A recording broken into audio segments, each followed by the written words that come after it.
আজকে 2 দিন ধরে ভিডিওটা অনেক ভাইরাল হয়েছে। মা মা কি আছে ভিডিওটার আমার মধ্যে? ভাই নেই কেন? সবাই একটু দেখবে। আমার একটা ভাই চাই মা। শুনেছো তোমার ছেলের কথা? ওর নাকি একটা ভাই লাগবে। কিরে রাজু, হঠাৎ করে তোর ভাই লাগবে কেন? বাবা, তুমি আর চাচা যেমন 2 ভাই, আমারও তো একটা ভাই লাগবে ছোট। না হলে আমি বড় হয়ে তাকে দূরে সরিয়ে দেব কি করে? আমি যখন বড় হয়ে বিয়ে করব, তোমার মতো তখন আমিও তো আমার মায়ের সাথে এমন খারাপ ব্যবহারই করব।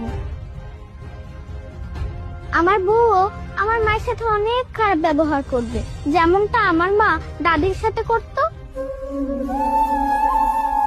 আর তোমাদের যখন আমার আর সহ্য হবে না, তখন আমি আমার ছোট ভাইয়ের কাছে তোমাদেরকে পাঠিয়ে দেব।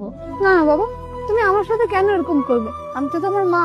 দাদিও তো বাবার মা, তাহলে বাবা কেন দাদির সাথে এমন ব্যবহার করত? আমি তো এগুলো তোমাদের থেকে শিখেছি। আমি বড় হয়ে এগুলোই করব। তুই আমাদের চোখ খুলে